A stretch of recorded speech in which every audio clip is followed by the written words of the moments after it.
नमस्कार दोस्तों, आपके अपने YouTube चैनल रेलवे क्लासेस के ऑफिशियल चैनल में आपका स्वागत है। मैं दिलीप राठौर आपके लिए जो जीके की सीरीज लेकर आया हूँ। हमारी टॉप 10 क्लास होने वाली है जो एनटीपीसी के लिए।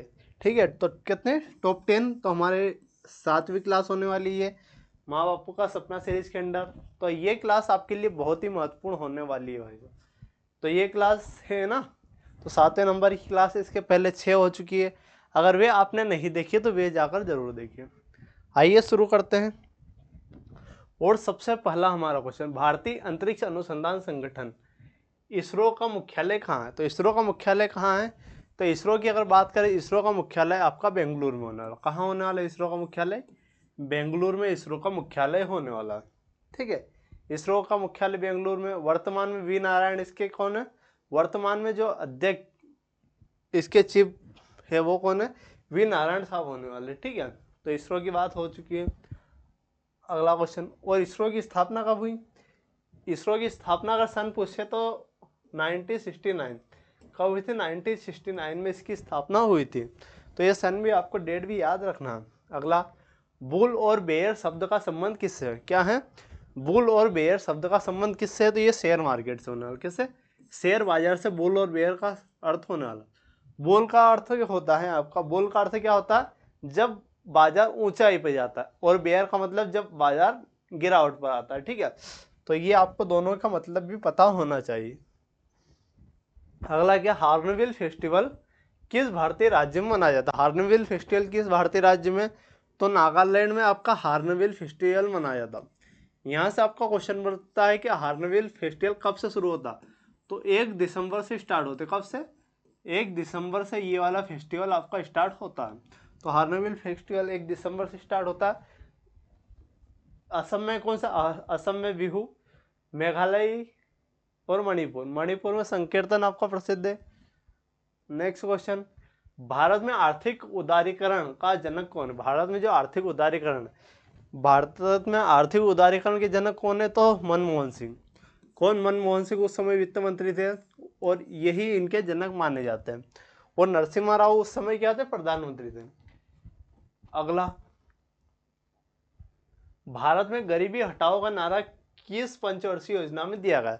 तो भारत में जो गरीबी हटाओ का नारा हमने 5वीं पंचवर्षीय योजना में दिया। कौन सी पंचवर्षीय योजना में? 5वीं पंचवर्षीय योजना में हमने गरीबी हटाओ का नारा दिया। किसने दिया था? इंदिरा गांधी ने दिया था।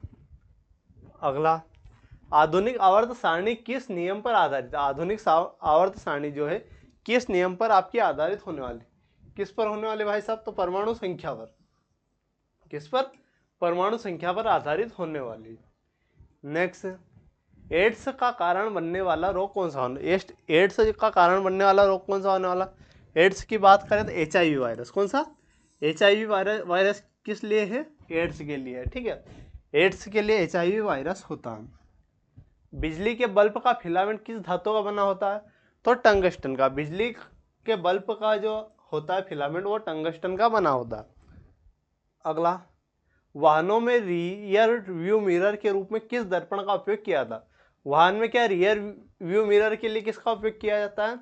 तो हम उत्तल दर्पण का प्रयोग करते हैं। किसका? उत्तल दर्पण का हम प्रयोग करते हैं। अगला क्वेश्चन, हड्डी से हड्डी को जोड़ने वाले संयोजी ऊतक को क्या कहते हैं? हड्डी को हड्डी कौन जोड़ता है? लिगामेंट। कौन जोड़ता है भाई साहब? लिगामेंट बोले तो स्नायु। स्नायु आपको अंग्रेजी में याद, इंग्लिश में भी याद रखना है। लिगामेंट, लिगामेंट आपसे डायरेक्ट पूछता है। तो हड्डी को हड्डी से लिगामेंट। और हड्डी को मांसपेशी से कौन जोड़ता है? तो कंडरा। कंडरा जो है आपका, कंडरा क्या हड्डी को मांसपेशी से जोड़ता है। नेक्स्ट, धन विधेयक को कहाँ पेश किया जा सकता है? धन विधेयक को केवल कहाँ? लोकसभा में पेश किया जा सकता है। धन विधेयक को केवल लोकसभा में आपका पेश किया जाता है। नेक्स्ट, भारत में पंचायती राज व्यवस्था किस समिति की सिफारिश पर लागू की? तो भारत में पंचायती राज व्यवस्था बलवंत राय मेहता समिति की सिफारिश पर हमने लागू की। किस समिति पर? बलवंत राय मेहता समिति पर लागू की। अगला क्वेश्चन क्या है, भारतीय संविधान के किस अनुच्छेद में मौलिक कर्तव्य फंडामेंटल ड्यूटी का उल्लेख? तो अनुच्छेद 51A। कोई किस में होने वाला? अनुच्छेद 51A में मौलिक कर्तव्य आपके होने वाले थे। ऑप्शन भी आपका करेक्ट हो जाएगा। अनुच्छेद 51A मौलिक कर्तव्य से संबंधित होने वाला है। अगला क्या, भारत के राष्ट्रपति को पद की शपथ कौन दिलाता? भारत का जो राष्ट्रपति होता है उसको पद की शपथ कौन दिलाता है? भारत का मुख्य न्यायाधीश। कौन भाई साहब? भारत का मुख्य न्यायाधीश, चीफ जस्टिस ऑफ इंडिया शपथ दिलाते हैं। नेक्स्ट क्वेश्चन की ओर बढ़ते हैं।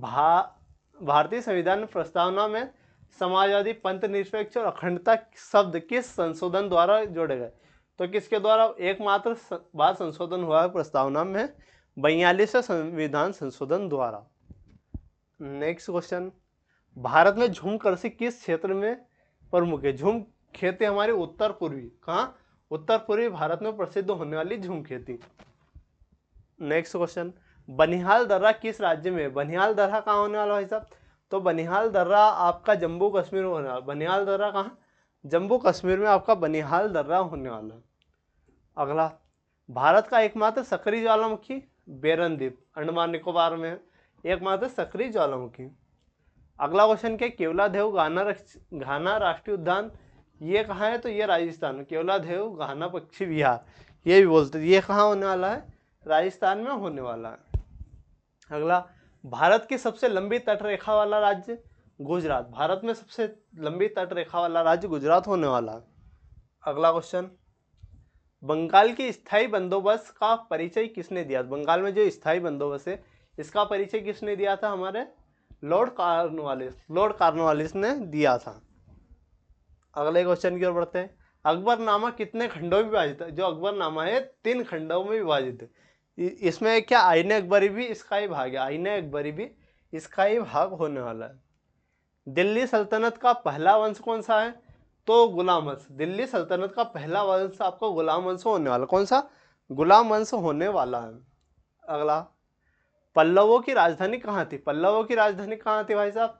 तो पल्लव की राजधानी कहाँ थी ये बताना है। पल्लव की राजधानी कांचीपुरम में। कहाँ? कांचीपुरम में आपको पल्लवों की राजधानी होने वाली। नेक्स्ट क्वेश्चन, बिंबिसार किस वंश का शासक था? तो बिंबिसार हर्यक वंश का शासक था। किसका? हर्यक वंश का शासक और संस्थापक भी यही होने वाला है। तो ये हमारी क्लास थी। तो ये क्लास भाई साहब कैसी लगी आपको? अगर क्लास अच्छी लगी तो अपने दोस्तों के साथ शेयर, वीडियो को लाइक और चैनल को सब्सक्राइब कीजिए। मिलते हैं अगले वीडियो में। धन्यवाद।